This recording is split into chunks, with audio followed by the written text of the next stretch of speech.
पहला अध्याय 6 पृष्ठ 13वां श्लोक।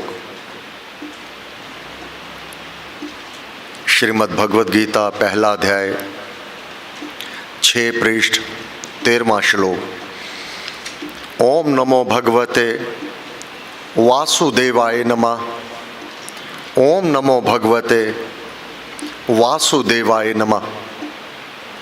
आज का पाठ आरंभ करने से पूर्व परम पूज्य श्री स्वामी जी महाराज के जो वचन है श्रीमद् भगवद गीता के प्रति, उसको हम पहले स्मरण कर लेवे। गुरु महाराज ने कहा कि महाभारत काल में एक नहीं नाना गीताएं भगवान के श्रीमुख से निसृत हुई है। श्लोक है भक्ति प्रकाश में, नाना गीताएं कहीं महाभारत के बीच, सभी ज्ञान की सरित है रही भक्ति बन सींच। सबका ध्येय भक्ति भाव को ऊपर उच्चतम अवस्था में पहुंचाना है। भगवत गीता ज्ञान की गंगा निर्मल नीर, ये जो भगवत गीता है महाभारत में, भगवत गीता ज्ञान की गंगा निर्मल नीर, भक्तों के मनोभावनी आत्म दर्शन तीर, ये वह तट है, यह वह तीर्थ स्थान है जिसके तट पर बैठ करके साधना करने पर साधक को अपनी आत्मा के दर्शन हो जावे। यह वह सत्य तीर्थ स्थल है। बस भावना से इसका पाठ करना है। गुरु महाराज ने कहा, कोई भी साधक अगर दत्तचित होकर के केवल तीन बार श्रीमद् भगवत गीता का पाठ कर लेवे, अब साधक को और कुछ करने की आवश्यकता नहीं रह जाती। अब गीता का ज्ञान गीता स्वयं बोलने लगेगी।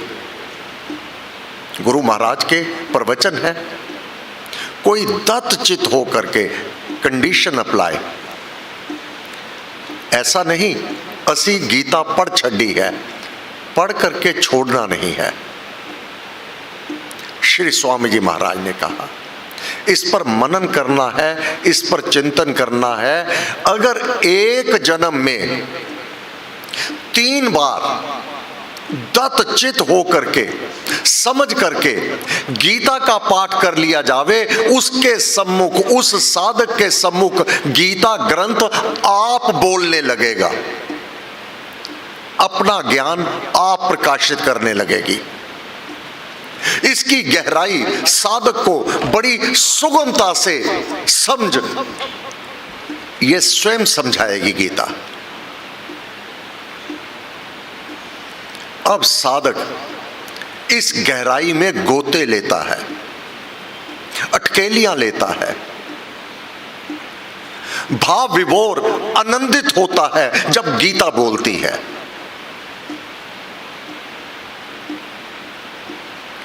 वह शिकायत कोसों दूर रह जाती है कि गीता समझ नहीं आती। समझ नहीं, ये समझाती है, ये अपना ज्ञान आप प्रकाशित करती है। गुरु महाराज केवल 3 बार दत्तचित होकर के इसका पाठ कर लो, फिर देखो इसकी कला कैसे प्रकाशित होती है। 13वां श्लोक। भीष्म का समर शंख बजते ही, अब भीष्म पितामह ने समर शंख कैसे बजाया है, एक एक बात का ध्यान रखना। कौरवों के प्रधान सेनापति हैं वयोवृद्ध भीष्म पितामह। पहला समर शंख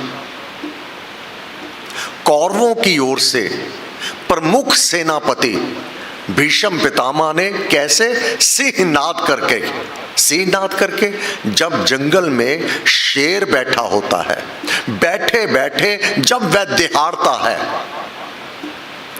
अपनी उपस्थिति की सूचना देता है, तो भीरू जानवर, यहां तक कि हाथी शरीर में कितना बड़ा है, भय से, डर से उस जंगल से दूर भागते हैं। केवल अपनी उपस्थिति दर्ज करवाता है सिंह। अब यही कार्य भीष्म पितामह ने किया है। जो साधारण सैनिक हैं वह तो इस गर्जना से ही भय से डर जाएंगे। अगर कोई सिंह होगा वह नहीं डरेगा, बल्कि इसका उत्तर देगा। दहाड़ का उत्तर अपनी गर्जना से देगा, ताकि सिंह को पता चल जावे कि अब मेरा प्रतियोगी कौन है। भीष्म का समर शंख बजते ही तत्पश्चात सब सेना विभागों के शंख, भेरियां, निगारे, ढोल और नरसिंहे एक बार ही, अब यहां पर अलग अलग नहीं, तरतीबवार नहीं, इकट्ठे एक बार ही वह कोलाहल बज उठे।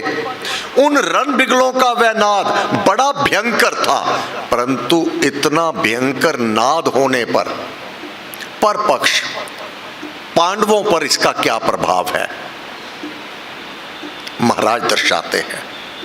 भीष्म की सेना के रणनाद हो जाने पर उसी समय श्वेत घोड़ों से जुते हुए महान रथ पर आरूढ़ श्री कृष्ण और अर्जुन ने भी अपने दिव्य शंख बजाए। पांडव सेना का प्रधान सेनापति कौन है? द्रुपद पुत्र धृष्टुदमन। कायदे से कौरवों का प्रधान सेनापति भीष्म पितामह का उत्तर प्रधान सेनापति द्रुपद पुत्र धृष्टुदुमन को देना है। दोनों प्रधान सेनापति हैं, भीष्म और द्रुपद पुत्र धृष्टुदुमन, क्योंकि सिंहनाद करके किया कि कौन मेरे सामने है। भगवान कृष्ण कहते मैं हूं। पहला ही शंख भगवान श्री कृष्ण ने बजाया, दूसरा अर्जुन ने बजाया। धृष्टुदमन का नंबर 14वें नंबर पर आवेगा, जो सेनापति है।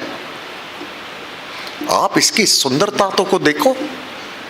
जिस प्रकार किसी परिवार में कोई बाहरी व्यक्ति अपने पुत्र को ललकारे, परिवार के सदस्य को ललकारे, तो पिता उठकर बाहर आता है, कौन है बता, मैं खड़ा हूं, पुत्र को क्या पुकार रहा है, मेरे सामने आ। यही कार्य भगवान कृष्ण ने किया। सिंहनाद।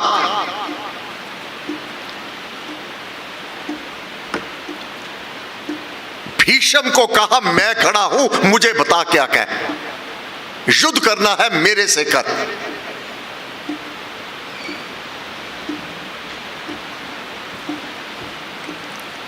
अब संजय ये सारी गाथा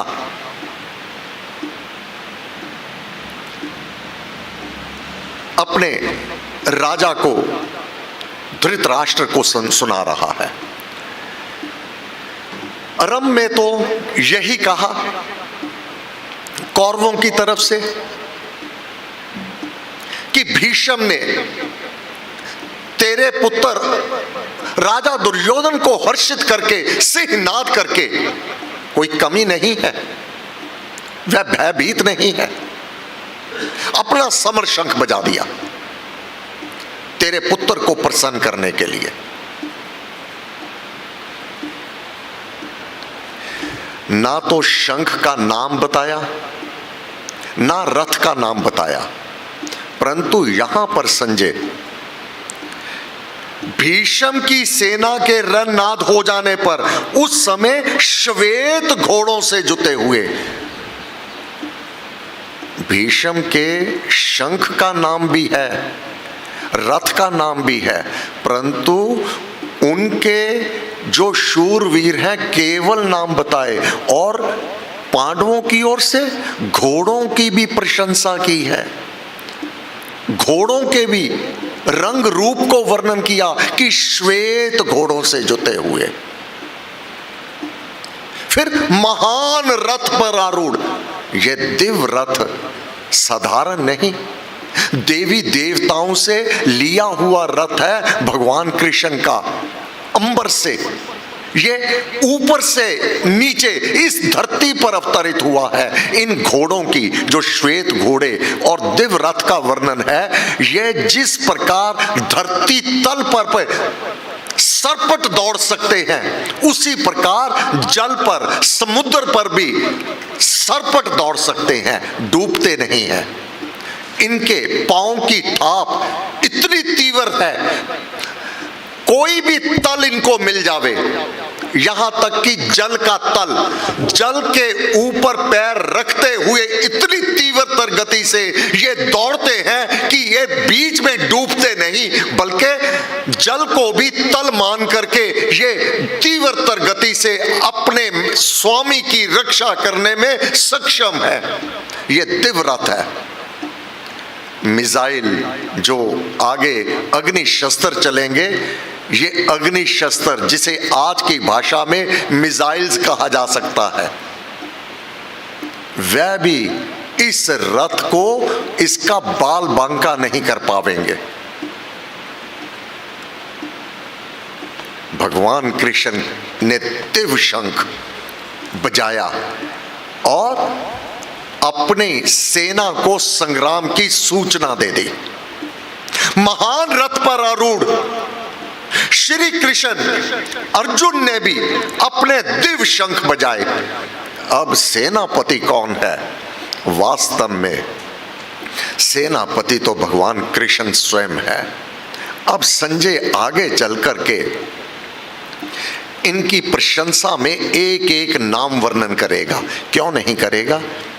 संजय दिव्य दृष्टि प्रदान मानव वह है, मनुष्य है, जिसे इस सेना के परिणाम क्या होंगे वह पहले से ही जानता है। कौरवों के प्रति बहुत अधिक वर्णन क्यों नहीं किया? जो हारने वाला है उसकी वह गुण कैसे गावेगा? जिस प्रकार हम श्री रामायण का पाठ करते हैं, महाराज दशरथ का सचिव है जाबली।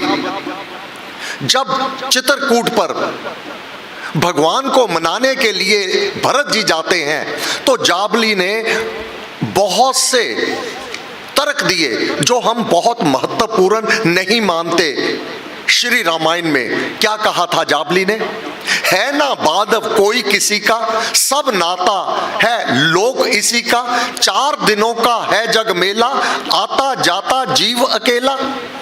ये हम पाठ कर देते हैं, इसको महत्व क्यों नहीं देते कि आता जाता जीव अकेला, कि इस केवल लोक का ही नाता है। क्योंकि इस कथन को स्वयं रघुनाथ जी ने काटा है।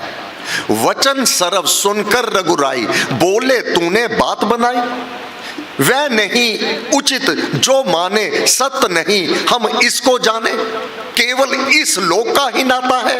हे अर्जुन तेरे और मेरे अनेक जन्म बीत चुके हैं, भेद केवल इतना है मैं जानता हूं तू नहीं जानता, केवल इसी लोक का नाता ही नहीं है। जन्म जन्मांतरों से हम एक दूसरे के साथ, श्री स्वामी जी महाराज साधक आत्मा से एक दूसरे से मिला हुआ है। ये जो प्रीति है, जो प्रत्येक सत्संग में आना है, जो ये लगाव है, जो श्रद्धा है, ये भक्ति भाव है, क्या एक जन्म की है? कितने जन्मों से लगे हुए हैं अपना सुधार करने के लिए।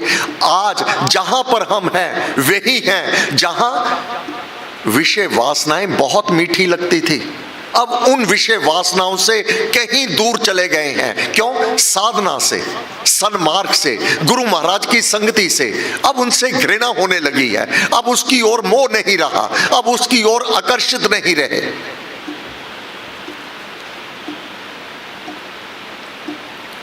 संजय भी जानता है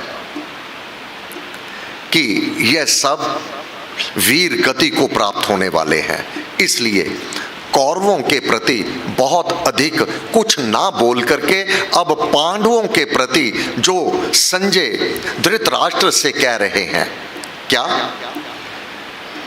भीष्म की सेना के रणनाद हो जाने पर उसी समय श्वेत घोड़ों से जुते हुए महान रथ पर आरूढ़ श्री कृष्ण और अर्जुन ने भी अपने दिव्य शंख बजाए। अब केवल शंख ही नहीं है, दिव्य शंख। समस्त देवी देवता, जहां भगवान कृष्ण है वहीं विजय है, वहीं लक्ष्मी है और वहीं आनंद और सुख का निवास है। उन्होंने भी अपनी सेना को संग्राम के आरंभ की सूचना दी। अब नाम बता रहे हैं। संजय कह रहा है, हे धृतराष्ट्र, जितेंद्रिया अपनी इंद्रियों पर विजय हासिल करने वाला, जितेंद्रिया इंद्रियों पर विजय हासिल करने वाला। श्री कृष्ण ने 5 जन शंख बजाया। अब शंख का नाम बता दिया, 5 जन शंख। और धनों के जेता भीतर कोई भी लालसा नहीं है कि मुझे ये धन दौलत मिल जावे, महल माड़ियां मिल जावे, राजपाट मिल जावे। इसके ऊपर उठा हुआ है अर्जुन। आगे चलकर कहेगा, इस हस्तिनापुर की भूमि के लिए तो क्या, त्रिलोकी के राज्य के लिए भी मैं अपने बंधुओं के हनन की इच्छा नहीं रखता। अर्थात साधारणतः मानव माता कैकेयी धन के लिए ललायत है, राजपाट के लिए ललायत है, मेरे पुत्र को प्राप्त हो जावे। रघुनाथ जी धनों पर विजय हासिल कर चुके हैं, उनको ये मोहित नहीं कर रहे। उसी प्रकार अर्जुन को भी ये धन दौलत, ये राजपाट, इसके कोई सरोकार नहीं है। मन की शांति, मन का आनंद, वह चाहता है आत्मा का आनंद, मन की शांति। और जितेंद्रिया है, धनों का विजेता है। जितेंद्रिया श्री कृष्ण ने 5 शंख बजाया और धनों के जेता अर्जुन ने देवदत्त नामक शंख को पूरित किया। यह दूसरा शंख देवदत्त, पहला 5 जन ने। तथा भीमकर्मा भीम ने पौंड नामक, ये तीसरा शंख भीम का हो गया। शंख को पूरा कुंती पुत्र राजा युधिष्ठिर ने, राजा हैं, कब शंख बजाया? 4थे नंबर पर। अनंत विजय का तो आशीर्वाद भीष्म पितामह से प्राप्त कर ही चुके हैं युधिष्ठिर। विजय भव। दुर्योधन को यह आशीर्वाद नहीं मिला। कहा, तात मुझे नहीं देंगे? भाई, एक आशीर्वाद देना था, पहले युधिष्ठिर आ गया, उसको मैंने विजय श्री का यह आशीर्वाद दे दिया है। अब आशीर्वाद युद्ध क्षेत्र में एक ही फलेगा। तो यह आशीर्वाद तो युधिष्ठिर भीष्म पितामह से ही ले चुके हैं। अनंत विजय, जिसका कोई अंत नहीं है, ऐसी विजय, कदापि हार नहीं है, वह शंख है युधिष्ठिर के पास। नकुल ने सुघोष और सहदेव ने मणि पुष्पक नामक शंखों को बजाया। यहां 6 शंखों के नाम बताए विशेषता से। संजय ने कहा, हे पृथ्वीपति, मुख सेनापतियों के समर शंख बजते सुनकर परम धनुर्धारी काशीराज ने, महारथी शिखंडी ने, दृष्टुद्युम्न ने, विराट विराट ने, अजय सातकी ने, द्रुपद ने, द्रौपदी के पुत्रों ने और लंबी भुजा वाले अभिमन्यु ने सब ओर से अपने पृथक पृथक शंख बजाए। पांडव सेना की रण घोषणा के उस घोर नाद ने भूतलाकाश को गुंजाते हुए, कंपायमान करते हुए धृतराष्ट्र के पुत्रों के हृदयों को वदीरन कर डाला। सिंहनाद तो भीष्म ने किया, पांडव ने ही घबराए, परंतु जब भगवान कृष्ण ने शंख बजाया, तेरे पुत्रों के हृदय वदीरन हो जाए, भय से कांप गए। उस भयंकर नाद से तेरे पुत्रों के हृदय भय से कांप गए। ओम नमो भगवते वासुदेवाय नमः, ओम नमो भगवते वासुदेवाय नमः। महाराज ने कहा, गीता आप बोलती है। इसका तत् चित पाठ इतना मीठा है, अपना रहस्य ये खुद वर्णन करती है। सब शक्ति मते परमात्मने श्री रामाय नमः। सर्व शक्ति मते परमात्मने श्री रामाय नमः। सर्व शक्ति मते परमात्मने श्री रामाय नमः।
पूज्य पिता संत नरकेवल बेदी जी महाराज का 5वां निर्वाण दिवस है।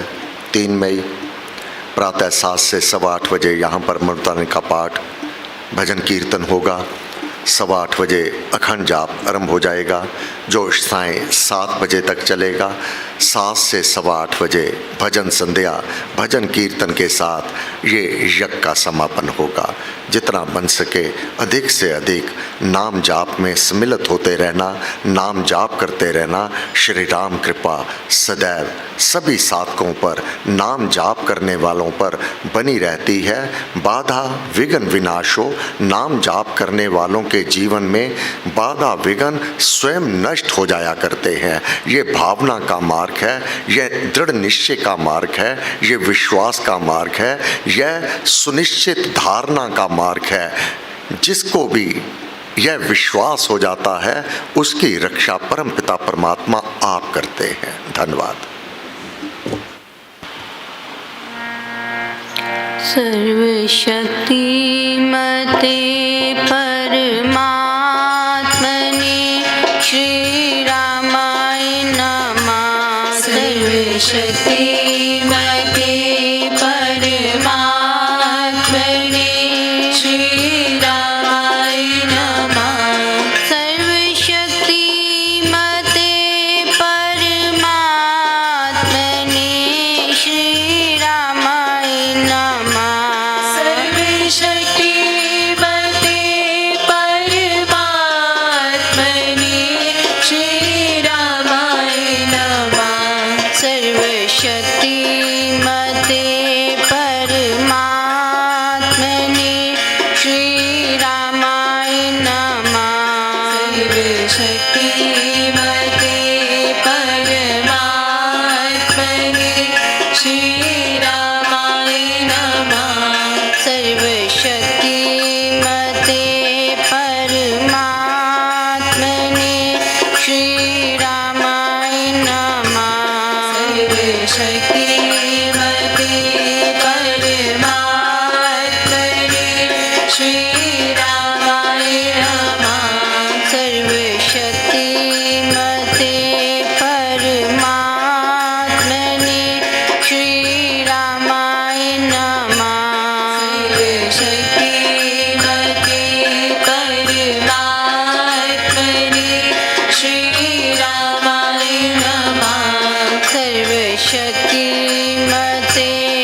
शिव शक्ति